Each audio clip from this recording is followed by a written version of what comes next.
ನಮಸ್ಕಾರ ವೀಕ್ಷಕರೇ, ಈ ವಾರದ ಇನ್ನೊಂದು ಹೊಸ ಸಂಚಿಕೆಯಲ್ಲಿ ನಿಮ್ಮೆಲ್ಲರಿಗೂ ಸ್ವಾಗತ ಬಯಸಿದ್ದೀನಿ. ಈ ವಾರ ನಮ್ಮ ಮನೆಯಲ್ಲಿ ನಮ್ಮ ತಾಯಿ ಮಾಡ್ತಕ್ಕಂಥ ಒಂದು ಬ್ಯೂಟಿಫುಲ್ ರೆಸಿಪಿ ಇದೆ.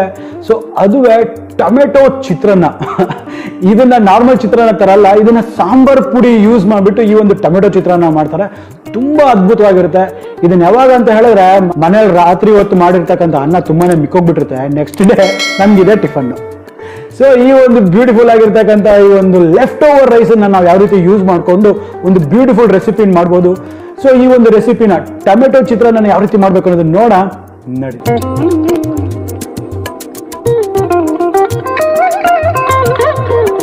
ನೋಡಿ, ಈಗ ಈ ಒಂದು ಟೊಮೆಟೊ ಚಿತ್ರಾನ್ನ ಮಾಡೋದಕ್ಕೆ ಮೊದಲನೇದಾಗಿ ಇಲ್ಲೊಂದು ನಾನು ಕಡಾಯಿನ ಬಿಸಿ ಮಾಡಕ್ಕೆ ಇಟ್ಟಿದ್ದೀನಿ.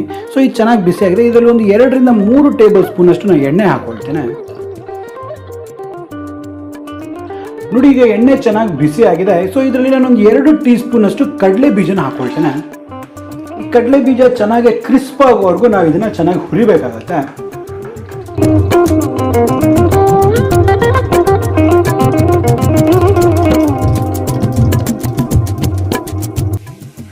ನೋಡಿ, ಇವಾಗ ಈ ಕಡಲೆ ಬೀಜ ಎಲ್ಲ ಚೆನ್ನಾಗಿ ರೋಸ್ಟ್ ಆಗಿದೆ. ಸೊ ನಾವೀಗ ಇದನ್ನ ಹೊರಗೆ ತಕೊಂಬೇಡ ಒಂದು ಪ್ಲೇಟಲ್ಲಿ. ಇದೇ ಎಣ್ಣೆಯಲ್ಲಿ ಒಂದು ಅರ್ಧ ಟೀ ಸ್ಪೂನ್ ಅಷ್ಟು ಸಾಸಿವೆ, ಒಂದು 1/4 ಟೀ ಸ್ಪೂನ್ ಅಷ್ಟು ಜೀರಿಗೆನ ಹಾಕೊಳ್ತಾ ಇದ್ದೀನಿ. ಇದು ಚೆನ್ನಾಗಿ ಚಿಟಪಟ ಅನ್ಬೇಕು. ನೋಡಿ, ಇವಾಗ ಸಾಸಿವೆ ಎಲ್ಲ ಚೆನ್ನಾಗಿ ಚಿಟಪಟ ಅಂತ ಇದೆ. ಸೊ ಈ ಸಂದರ್ಭದಲ್ಲಿ 1 ಟೀ ಸ್ಪೂನ್ ಅಷ್ಟು ಕಡಲೆ ಬೇಳೆನ ಹಾಕೊಳ್ತಾ ಇದ್ದೀನಿ. ಸೊ ಈಗ ಈ ಕಡಲೆಬೇಳೆ ಎಲ್ಲ ಚೆನ್ನಾಗಿ ರೋಸ್ಟ್ ಆಗಬೇಕು, ಅಲ್ಲಿವರೆಗೂ ಇದನ್ನು ಚೆನ್ನಾಗಿ ಹುರಿಯೋಣ.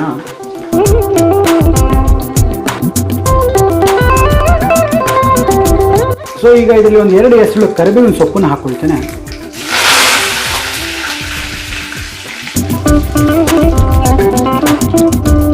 ರಫಾಗಿ ಹಚ್ಚಿರ್ತಕ್ಕಂಥ ಈ ಒಂದು ಮೀಡಿಯಂ ಸೈಜಿನ ಈರುಳ್ಳಿನ ಸಹ ಹಾಕೊಳ್ತೇನೆ.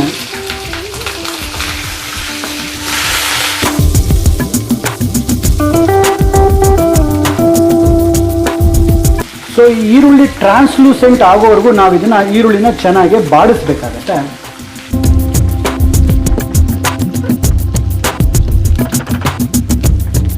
ಸೊ ನೋಡಿ, ಈರುಳ್ಳಿ ಚೆನ್ನಾಗಾಗಿದೆ. ಇದರಲ್ಲಿ ಈ ಒಂದು ಟೊಮೆಟೊನ ಸಹ ಹಾಕೊಳ್ತೇನೆ. 2 ಮೀಡಿಯಂ ಸೈಜಿನ ಟೊಮೆಟೊ. ಇದರೊಟ್ಟಿಗೆ ಒಂದು 2 ಚಿಟಿಕೆ ಅಷ್ಟು ಅರಿಶಿಣ.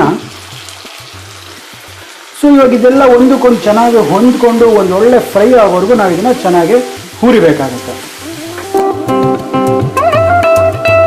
ನೋಡಿ, ಇವಾಗ ಇದರಲ್ಲಿ ನಾನು ಒಂದು ರುಚಿಗೆ ತಕ್ಕಷ್ಟು ಸ್ವಲ್ಪ ಉಪ್ಪನ್ನ ಹಾಕೊಳ್ತೇನೆ. ಸೊ ಈಗ ಇದನ್ನ ಚೆನ್ನಾಗಿ ಹುರಿಯೋಣ. ಇವಾಗ ಉಪ್ಪು ಹಾಕೋದ್ರಿಂದ ಈ ಈರುಳ್ಳಿ ಮತ್ತು ಟೊಮೆಟೊ ಜಲ್ದಿ ಬೇಯೋದಕ್ಕೆ ಸಹ ಈ ಉಪ್ಪು ಹೆಲ್ಪ್ ಮಾಡುತ್ತೆ. ಈಗ ಟೊಮೆಟೊ ಮತ್ತು ಈ ಈರುಳ್ಳಿ ಎಲ್ಲ ಚೆನ್ನಾಗಿ ಮೆತ್ತಗಾಗಬೇಕು, ಅಲ್ಲಿವರೆಗೂ ನಾವು ಇದನ್ನು ಚೆನ್ನಾಗಿ ಹುರಿಯೋಣ.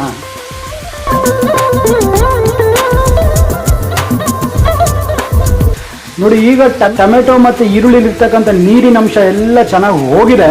ಇದು ಚೆನ್ನಾಗಿ ಕುಕ್ ಆಗಿದೆ. ಈ ಸಂದರ್ಭದಲ್ಲಿ ಒಂದು 2 ಟೀ ಸ್ಪೂನ್ ಅಷ್ಟು ಮನೆಯಲ್ಲೇ ಮಾಡಿರ್ತಕ್ಕಂಥ ಈ ಒಂದು ಸಾಂಬಾರ್ ಪೌಡರ್ನ ಹಾಕೊಳ್ತಾ ಇದ್ದೀನಿ. ನೋಡಿ, ಇವಾಗ ಏನು ಸಾಂಬಾರ್ ಪೌಡರ್ ಮಾಡಿದ್ದೀನಿ, ಇದು ಮನೇಲಿ ಮಾಡಿರ್ತಕ್ಕಂಥ ಸಾಂಬಾರ್ ಪೌಡರ್. ಈ ಸಾಂಬಾರ್ ಪೌಡರ್ ರೆಸಿಪಿ ಲಿಂಕ್ ಏನಿದೆ ನಾನು ಇಲ್ಲಿ ಐ ಬಟನ್ ಅಲ್ಲೂ ಸಹ ಕೊಟ್ಟಿರ್ತೀನಿ, ಕೆಳಗೆ ಡಿಸ್ಕ್ರಿಪ್ಷನ್ ಸಹ ಕೊಟ್ಟಿರ್ತೀನಿ. ಯಾರದನ್ನು ನೋಡಿಲ್ವೋ ಅದನ್ನ ನೋಡ್ಬಿಟ್ಟು ಈ ಒಂದು ಸಾಂಬಾರ್ ಪೌಡರ್ ನಾವು ಮಾಡ್ಕೊಳ್ಳಿ. ಸೊ ಇದಾಗಿದ ತಕ್ಷಣ ಫ್ಲೇಮ್ನ ಲೋ ಮಾಡ್ಕೊಳ್ಳಿ.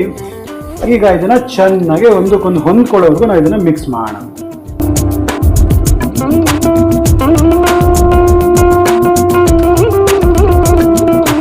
ನೋಡಿ, ಸಾಂಬಾರ್ ಪೌಡರ್ ಹಾಕಿದ ತಕ್ಷಣ ಒಂದು ಒಳ್ಳೆ ಘಮ ಕೊಡಕ್ಕೆ ಶುರು ಮಾಡುತ್ತೆ.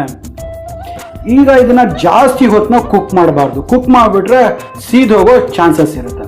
ಸೊ ಹಾಗಾಗಿ ನಾವು ಇದನ್ನ ಇವಾಗ ಈ ಒಂದು ಫ್ಲೇಮ್ನ ಆಫ್ ಮಾಡೋಣ. ನೋಡಿ, ಈಗ ಈ ಚಿತ್ರಾನ್ನಕ್ಕೆ ಬೇಕಾಗಿರ್ತಕ್ಕಂಥ ಈ ಗೊಜ್ಜು ರೆಡಿ ಆಗಿದೆ. ನೋಡಿ, ಇವಾಗ ಈ ಗೊಜ್ಜು ರೆಡಿ ಆಗಿದೆ. ಇದರಲ್ಲಿ ಲೆಫ್ಟ್ ಓವರ್ ರೈಸ್ ಏನಿರುತ್ತೆ, ಈ ಒಂದು ಅನ್ನನ ಹಾಕೊಳ್ತಾ ಇದ್ದೀನಿ.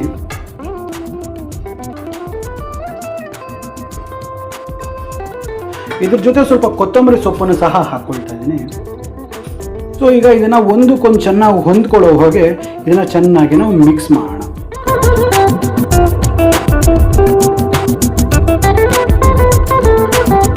ನಾವಾಗಲೇ ಫ್ರೈ ಮಾಡಿ ಇಟ್ಟಿದ್ವಲ್ಲ ಈ ಕಡಲೆ ಬೀಜ, ಆ ಕಡಲೆ ಬೀಜನ ಸಹ ಈ ಸಂದರ್ಭದಲ್ಲಿ ಇದಕ್ಕೆ ಹಾಕೊಂಡ್ಬೇಡ. ನೋಡಿ ಈ ಒಂದು ರೆಸಿಪಿ ನಾವೇನ್ ಮಾಡ್ತಿದೀವಿ, ಮೈನ್ ಇಂಗ್ರೀಡಿಯೆಂಟ್ ಬಂದ್ಬಿಟ್ಟು ನಾರ್ಮಲ್ ನೀವು ಚಿತ್ರಾನ್ನಕ್ಕೆ ಏನೇನು ಟ್ಯಾಂಪ್ರಿಂಗ್ಸ್ ಯೂಸ್ ಮಾಡ್ತೀರೋ ಅದನ್ನೇ ಯೂಸ್ ಮಾಡ್ತೀನಿ. ಬಟ್ ನೆನಪಿರ್ಲಿ, ನಾನು ಕಡಲೆ ಬೀಜನ ಮೊದಲೇ ಹುರ್ಕೊಳ್ತಾ ಇದ್ದೀನಿ. ನಾವು ಥ್ರೋಟ್ ಈ ಕಡಲೆ ಬೀಜನ ಇದರಲ್ಲೇ ಹಾಕೊಂಡ್ರೆ, ಬಿಕಾಸ್ ಇದರಲ್ಲಿ ಟೊಮೆಟೊ ಸಹ ಇರುತ್ತೆ, ಈರುಳ್ಳಿ ಸಹ ಇರುತ್ತೆ, ಇದರಲ್ಲಿ ನೀರಿನ ಅಂಶ ಬಿಡುತ್ತೆ. ಸೊ ಹಾಗಾಗಿ ಕಡಲೆ ಬೀಜ ಏನಾಗುತ್ತೆ, ಮೆತ್ತಗೆ ಆಗ್ಬಿಡುತ್ತೆ. ಸೊ ಹಾಗಾಗಿ ಸ್ವಲ್ಪ ಕ್ರಿಸ್ಪಿನೆಸ್ ಇಂಟ್ಯಾಕ್ಟ್ ಮಾಡೋದಕ್ಕೆ ನಾನು ಕಡಲೆ ಬೀಜನ ಸಪ್ರೇಟ್ ಆಗಿ ಹುರ್ಕೊಳ್ತಾ ಇದ್ದೀನಿ. ಸೊ ಈಗ ಇದನ್ನ ಚೆನ್ನಾಗಿ ಮಿಕ್ಸ್ ಮಾಡೋಣ.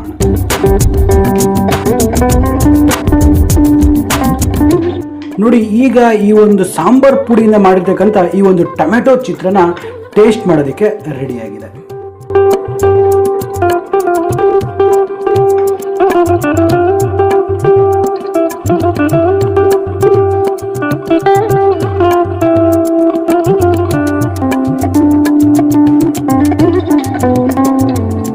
ನೋಡಿದ್ರಲ್ಲ ವೀಕ್ಷಕರೇ, ಈ ಒಂದು ಸಾಂಬಾರ್ ಪುಡಿ ಬಳಸಿ ಮಾಡಿರ್ತಕ್ಕಂಥ ಈ ಟೊಮೆಟೊ ಚಿತ್ರಾನ್ನ ಎಷ್ಟು ಈಸಿಯಾಗಿ ಮಾಡ್ಬೋದು ಅಂತಕ್ಕಂಥದ್ದನ್ನ. ಸೊ ತುಂಬಾ ಮಿನಿಮಲ್ ಇಂಗ್ರೀಡಿಯೆಂಟ್ಸ್, ಮನೇಲಿ ಇರ್ತಕ್ಕಂಥ ಇಂಗ್ರೀಡಿಯೆಂಟ್ಸ್ ನ ಯೂಸ್ ಮಾಡಿ ಲೆಫ್ಟ್ ಓವರ್ ರೈಸ್ ಇಂದ ಮಾಡಿರ್ತಕ್ಕಂಥ ಈ ಒಂದು ಚಿತ್ರಾನ್ನ ನಿಮ್ಗೂ ಸಹ ಇಷ್ಟ ಆಗಿದೆ ಅಂದ್ಬಿಟ್ಟು ನಾನು ಅನ್ಕೊಂತೀನಿ.